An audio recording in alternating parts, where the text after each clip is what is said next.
10여 년 전까지만 해도 미국에 가면 한국인으로서 인종차별을 흔치 않게 경험할 수 있었습니다. 하지만 지금은 K-팝, K-푸드, K-콘텐츠의 활약으로 세계인들이 보는 한국을 바라보는 시선이 달라졌는데요.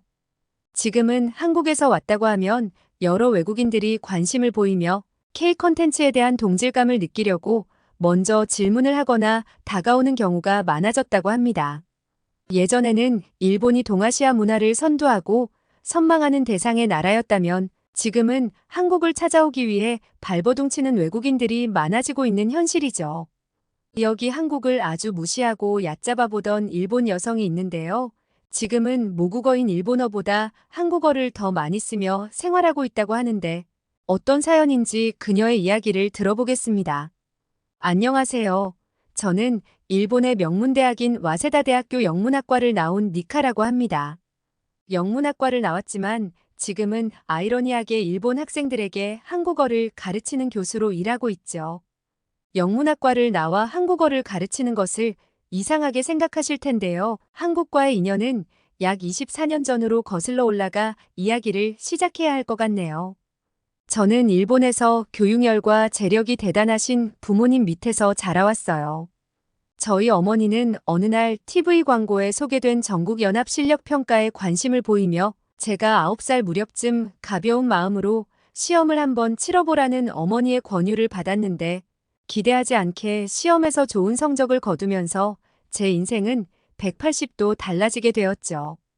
그때 차라리 결과가 안 좋았어야 부모님이 저를 다그치지 않으셨을까요? 부모님의 기대보다 아이의 성적이 좋을 때 더욱더 기대가 커지고 관심이 생기는 건 어쩔 수 없으니까요. 저는 경험 삼아 치른 시험에서 좋은 결과를 받아 그 이후 저는 사립중학교 입시를 위해 유명 입시학원에 가면서 본격적인 입시 전쟁이 시작되었죠. 겨우 9살의 나이예요. 한국의 입시 전쟁도 대단하다고 들었는데 그거 못지않게 일본의 입시 전쟁도 굉장히 치열했어요. 중학교는 입시를 안 해도 들어갈 수 있는 공립중학교가 있어요. 하지만 교육열이 높은 일부 계층은 입시를 해야만 들어갈 수 있는 사립중학교를 들어가고 싶어 하죠. 대부분의 서점에는 중학입시에 관한 책자만 해도 종류가 다양하고 그 안을 펼쳐보면 편차치에 따라 학교를 나열해 놓았고 학교별로 교복 생김새 촬영까지 되어 있는 책자가 판매 중일 정도니까요. 일본에서는 이런 중학교 입시를 준비하려면 최소한 초등 3학년 때부터는 시작해야만 하고 5학년부터 준비를 하면 많이 늦었다는 소리를 듣죠. 일본에서는 한국과 달리 일부 계층에서만 입시를 하고 있다지만 일부 계층에 저희 부모님이 계셨고 최상위권 성적반과 유명 사립중학교 입시를 위한 열을 올리며 부모님은 저를 너무 다그치셨어요. 처음에는 즐거움으로 시작됐던 공부가 점점 스트레스로 다가왔어요. 치열한 경쟁 속에서 이상과 현실의 차이에 스스로 분노하며 부모님의 기대에 부응하기 위해 거짓말과 속임수 등이 잦게 되었고 저는 해서는 하면 안 되는 짓까지 해버렸죠. 어느 날 문구점에 가게 되었는데 예쁜 펜이 보여 하나를 슬쩍 주머니에 넣게 되었어요. 돈이 없었던 것도 아닌데 그냥 그렇게 몰래 가져가 보고 싶더라고요. 그렇게 하나 숨기고 나니 짜릿한 기분이 들었고 그 쾌감에 계속적으로 물건을 훔치는 습관이 생기게 됐어요. 그렇게 도벽이 습관이 되어 나도 모르게 당연시되던 어느 날 제 방 연필꽂이 위에 가득 차 있는 형형색색의 고가의 펜들을 보고 어머니는 이 많은 펜이 어디서 났냐고 물으셨죠. 부모님이 주는 용도는 한정적인데 이 펜들은 좋기 몇만에 넣지는 돼 보인다고 저를 의심의 눈초리로 쳐다보며 다그치기 시작하셨어요. 캐묻는 질문 속에 빠져나갈 틈 없이 구멍이 생겨 제가 훔쳤다는 사실이 들통나게 되었고 부모님은 오히려 저를 혼내지 않으시고 실망한 눈빛을 감추지 못하고 그냥 제 방을 나가셨어요.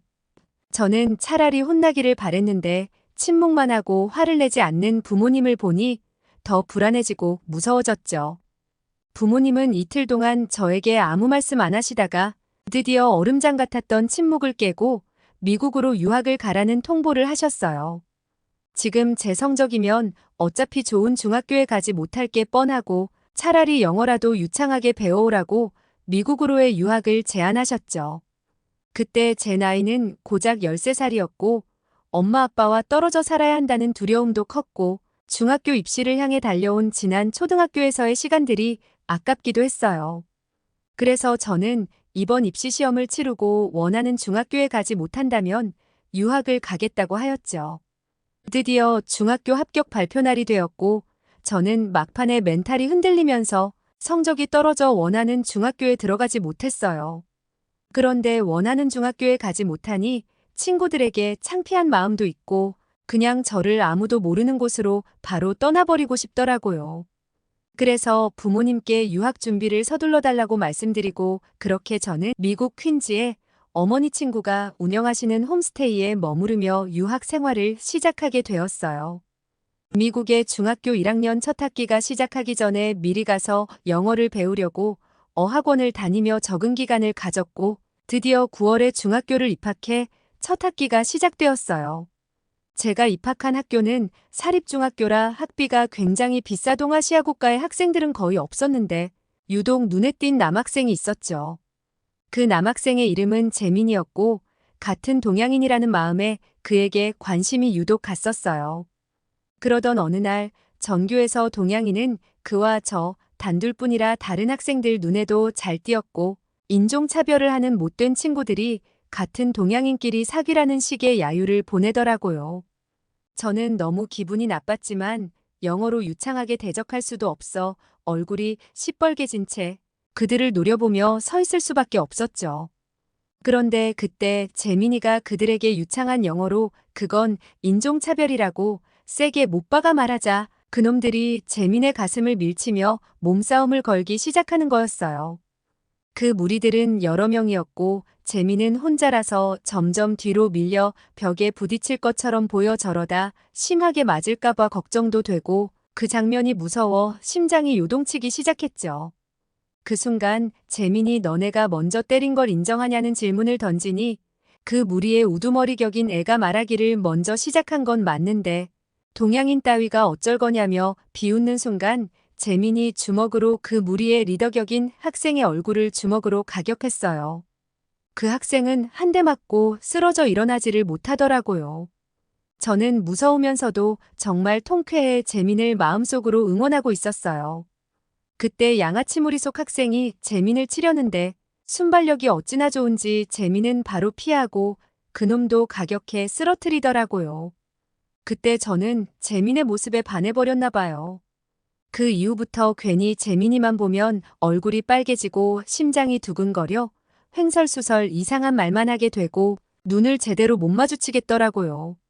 지금 생각해보면 제가 태어나서 처음으로 이성에게 설렘을 느끼게 된 첫사랑의 감정이었던 것 같아요. 그렇게 재민이가 양아치 무리에게 본때를 보여준 후 제 학교 생활도 아주 편해지기 시작했어요. 이전엔 동양인이라고 무시하고 깔보던 학생들도 재민에게 맞을까봐 조심하는 게 느껴졌죠.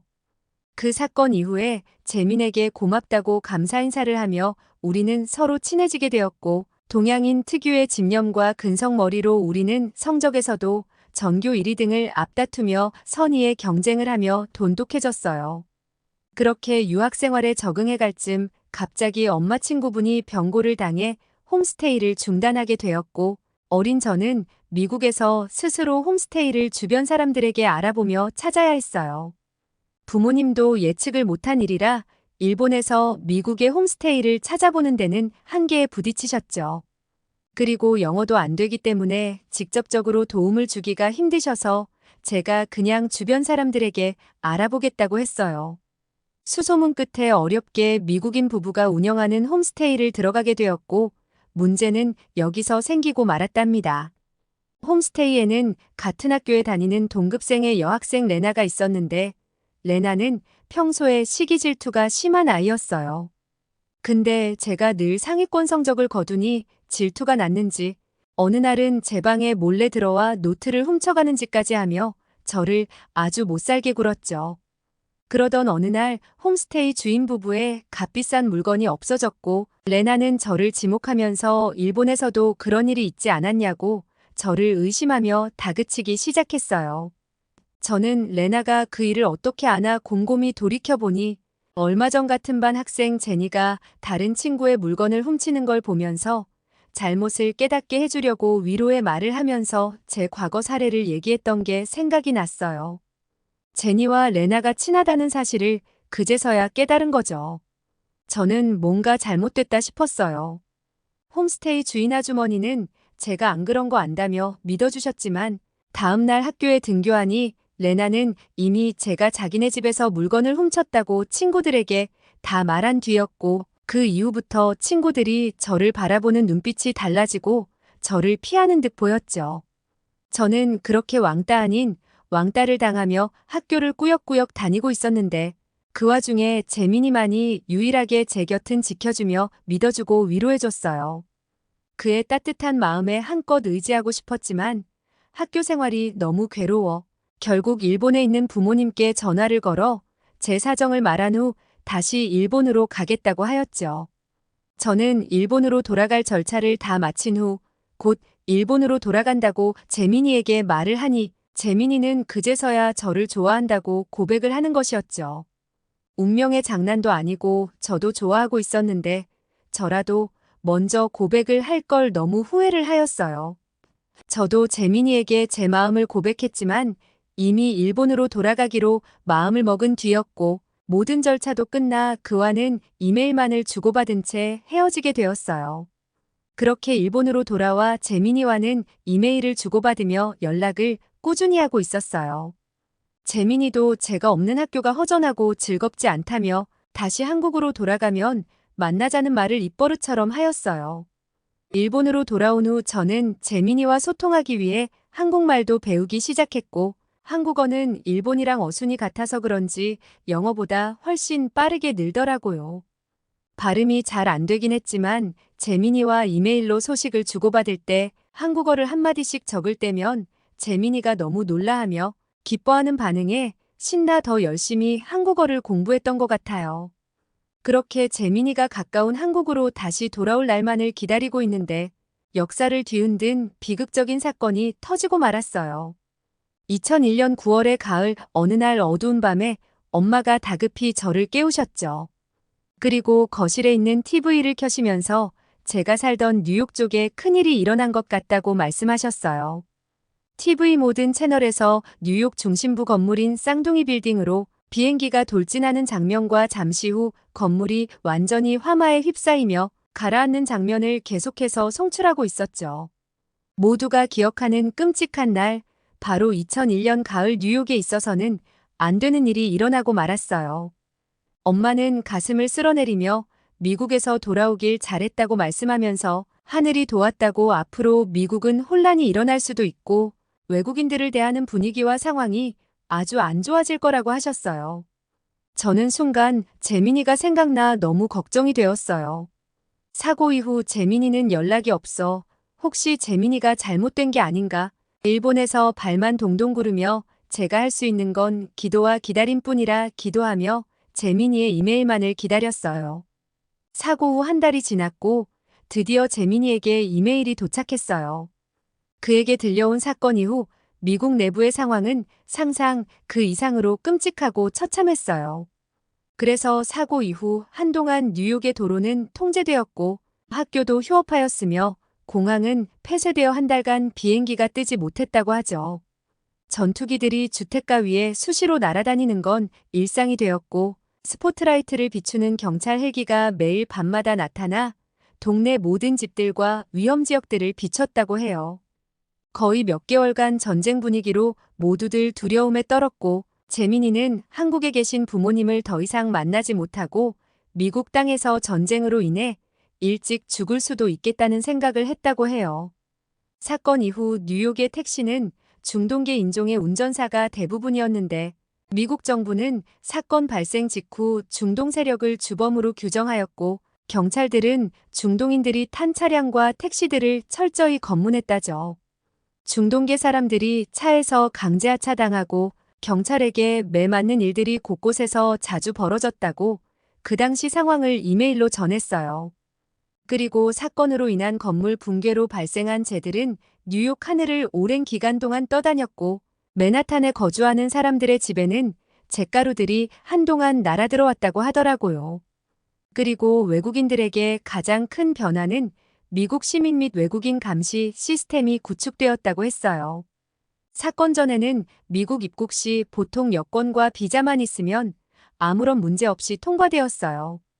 그러나 그 이후로 미국 공항을 출입하는 모든 사람들에게 미국 정부는 손가락 지문과 동공을 촬영하기 시작했고, 유학생들에게는 소셜 넘버 발급을 멈췄어요. 소셜 넘버는 한국의 주민번호와 같은 것인데, 미국에서는 소셜 넘버가 있어야 은행 계좌를 만들 수 있고, 자동차나 집 등 재산으로 등록되는 것들을 구입할 때 반드시 필요한 넘버이죠. 재민이는 까다로워진 미국 출입국과 미국 유학생들에게도 제재가 많이 생겼다고 하였어요. 미국 유학생들은 지금까지 개강 3개월 전까지 미리 미국 입국이 가능했으나 사건 이후부터는 개강 30일 전부터 입국 비자를 받게 된다는 것이었죠. 미 국토안보부는 유학생 비자를 받은 외국인이 사전 입국해서 범죄 활동을 막기 위한 조치였고, 이런 규정은 교환학생과 언어 및 직업연수 비자 소유자에게도 적용되었고, 학위 취득을 끝난 학생들은 60일 이내에 출국해야 한다고 하였죠. 방학 때 아니면 학년이 끝날 때마다 한국에 왔었던 재민은 출입국이 까다로워지면서 미국에 쭉 머무를 수밖에 없었고, 재민이 한국에 돌아오면 만날 수 있을 거란 기대는 접을 수밖에 없었어요.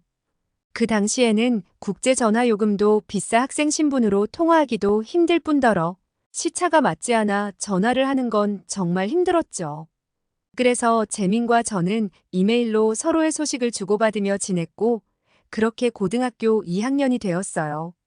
저도 재민이도 입시를 위해 공부에 정진하느라 각자의 위치에서 살면서 서서히 연락이 뜸하게 되었죠. 대학교 진학을 앞두고 학교와 전공과를 정해야 하는데, 저는 재민이 때문에 한국어 공부를 하기 시작했지만 배우다 보니 진심으로 한국어에 흥미가 생겨 한국어 학과에 가고 싶었어요. 하지만 부모님은 제가 영어도 할 줄 아니 영문학과를 가는 게 합격에 유리하고, 나중에 졸업 후에도 한국어학과보다는 영문학과 취업이 더 잘 될 테니 영문학과에 가라고 밀어붙이셨죠. 그렇게 영어의 특기를 살려 와사다 대학교 영문학과에 입학하게 되었고, 한국어에 대한 공부는 계속 해보고 싶어 부전공으로 한국어를 공부하기 시작했어요. 미국에서 돌아오니 영어는 자연스럽게 잊혀졌지만 한국어 공부는 자발적으로 꾸준히 하게 되니 익숙해지면서 실력이 점점 늘더라고요. 그렇게 졸업 후 한국어를 더 깊게 공부하고 싶어 대학원 진학을 한국어로 하려고 했더니 부모님은 한국은 일본보다 못 사는 나라라고 더 잘 사는 나라의 언어와 문화를 배우는 게 낫지 않냐고 하셨어요. 이제는 나이도 먹을 만큼 먹어가는데 부모님의 결정과 강요에 끌려다닐 수 없다고 단호하게 말씀드리고 한국어를 더 깊이 공부하기로 하였어요. 제가 계속 한국어에 대한 끈을 못 놓는 건 재민에 대한 그리움도 있었죠.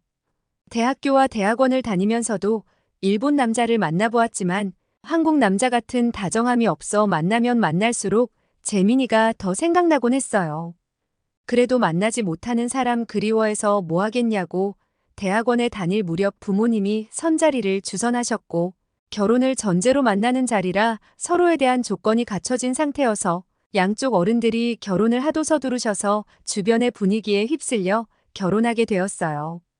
큰 설렘과 사랑 없이 한 결혼이라 그런지 결혼 생활도 무미건조하고 행복하다는 느낌이 전혀 없었고, 남편이 나쁜 사람은 아니지만 싸움보다 무관심이 더 무섭다고 한 공간에서 각자의 생활을 하며 지내다 결국 서로 이건 부부의 모습이 아닌 걸 인정하고 이혼하게 되었어요. 쉽게 결정한 결혼이라 이혼도 쉬운 기분이었을까요? 그렇게 아픔을 추스르며 지내던 중 시간이 흘러 페이스북이라는 SNS가 생겼고, 저는 재민의 소식이 궁금해 찾아보게 됐어요. 한국어로도 재민의 이름을 검색해보고 영어 이름으로도 찾아보며 페이스북을 찾아보던 그때 드디어 재민이의 SNS를 찾게 되었고, 떨리는 마음으로 메시지를 보내게 되었어요. 일주일 뒤쯤 드디어 재민이에게 답장이 왔고, 우리는 SNS에서 대화를 주고받으며 그동안 어떻게 살았는지 이야기를 나눴죠. 재민이는 사건 이후 안타깝게도 집안 사정이 안 좋아져 유학을 그만둘까도 했지만 고등학교까지 미국에서 졸업하지 않으면 한국에 가더라도 이도저도 아닌 상황이라 고등학교 학위만 따고 돌아가자 한 게 결국엔 돌아가지 않고 대학교 졸업 후 치의대를 진학해 치과의사를 하고 있었어요. 중학교 때도 공부를 잘했는데 치의대도 한 번에 합격했다고 해 놀라는 반응을 보였더니 한 번에 붙지 않으면 한국에 다시 돌아가야 하고 생활비며 학비며 감당해야 하는 액수와 기간이 늘어나 정말 이를 악물고 공부했다고 하더라고요. 다행인 건 치의대를 들어가면 치과의사가 될 거라는 보장이 있어 학생에게도 대출이 나와 그는 치의대 등록금은 모두 대출을 받았고 졸업하자마자 수억의 빚이 있어 의사로 일하며 갚아나가고 있다고 했죠. 그 때문인지 아직 결혼을 못했다고 머쓱해하는데 저는 그 얘기를 듣자마자 속으로 환호성을 질렀어요. 저도 제 결혼 히스토리를 얘기하며 지금은 혼자라는 말을 내비쳤고 현재는 일본에서 학생들에게 한국어를 가르치고 있다고 하였죠. 재민이와 저는 그렇게 SNS로 꾸준히 연락하며 서로의 마음을 확인하였고 드디어 한국에서 만나 데이트를 하기로 하였죠. 한국은 여행으로 자주 갔었지만 재민이와 함께하는 한국은 달랐어요. 재민이는 제 한국어 실력에 놀라며 언제 이렇게 자연스럽게 한국말을 잘하게 됐냐고 영어로 대화하는 것보다 한국말로 하는 게 더 편하다고 칭찬을 계속 해주었어요. 그러면서 재민은 조심스럽게 미국에서 다시 살 생각이 없냐고 물어보았죠. 요즘 미국에서도 한국말을 배우려는 수요가 아주 많아져서 한국어를 가르치며 충분히 자리를 잡을 수 있다고 말하였어요. 저는 미국에 가서 살려면 유학비자나 취업비자가 있어야 하는데 지금 유학을 가기엔 나이도 있고 돈이 많이 필요해 어렵지 않겠냐고 했어요. 내가 미국에서 취업비자를 받으려면 탄탄한 기업으로 취업을 해야 하는데 그것도 만만치 않게 힘들 거라고 하였어요. 그러자 재민이는 자기와 결혼을 하면 되지 않겠냐고 말하며 자신이 영주권자이니 결혼을 하게 되면 영주권 획득 후 미국에서 내가 좋아하는 한국어를 실컷 가르치며 살아보라고 하였어요. 사실상 재민이가 하는 말은 프로포즈였던 거죠. 저는 제가 좋아하는 일을 놓치고 싶지 않은데 구체적인 계획까지 말해주니 그의 프로포즈는 너무 매력적으로 다가왔어요. 당장 수락을 하고 싶었지만 부모님의 반대가 걱정되었죠. 그래서 일본으로 돌아가 부모님을 설득한 후 결정하겠다고 하니 재민이는 너무 고맙게도 제 의견을 충분히 존중한다고 기다리겠다고 했어요. 그렇게 한국에서의 짧지만 뜨거운 데이트가 끝나고 본국으로 돌아가 부모님께 한국 남자와 결혼하다고 말씀을 드렸어요. 부모님의 반응은 너무 충격적이었어요.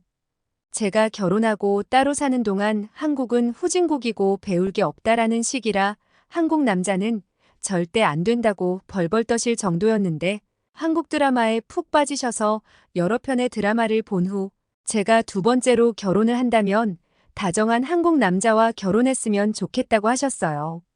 강성이었던 부모님의 마음이 바뀐 게 충분히 이해가 되는 상황인 게 지금 일본에서는 한국어가 쓰여 있어야지만 물건이 팔리고 있을 정도거든요. 10년 전까지만 해도 마트의 한국 제품은 신라면 하나가 전부였다면 지금은 한인마트인지 일본마트인지 구분이 안 되게 한국 제품과 한국어로 도배가 돼 있어요. 한국어가 써 있어야 매출이 늘어나니 없던 한글도 지어내어 새길 판이죠. 유독 젊은 층들 사이에서 한국어 열풍이 심한데 한글을 모르면 왕따를 당할 정도로 대다수의 학생들이 한글을 알고 배우려고 하고 있어요. 저희 부모님은 여태까지 제가 하고자 하는 방향을 선입견을 갖고 무조건 반대만 했던 과거가 후회된다고 너무 미안하다고 사과하시며 이제 제 행복만을 위해 살으라고 응원해 주셨어요. 저는 이 기쁜 소식을 재민이에게 바로 알렸고 바로 미국으로 가 이루지 못했던 첫사랑의 결실을 이루게 되었죠. 재민이와의 결실은 시간이 오래 걸리긴 했지만 서로 아쉬움과 고난이 있었기 때문에 세월이 흘러 지금처럼 행복하게 만남을 가질 수 있었던 것 같아요. 저도 지금은 영주권을 획득해 미국에서 일본 교포들에게 한국어를 가르치며 행복하게 살고 있어요. 오늘은 20년 전 첫사랑인 한국 남자를 만나 한국어를 배우게 되고 지금은 한국어 가르치는 것을 업으로 삼고 있는 일본인 여성 니카의 사연을 들어보았는데요. 첫사랑이 이루어진 두 분의 모습을 보니 부럽기도 하면서 어떤 기분일까 궁금하기도 하네요. 구독자 여러분들도 두 분의 사랑을 응원해주세요. 오늘의 사연이 마음에 들었다면 구독과 좋아요 눌러주세요. 이상 감동 카페인이었습니다.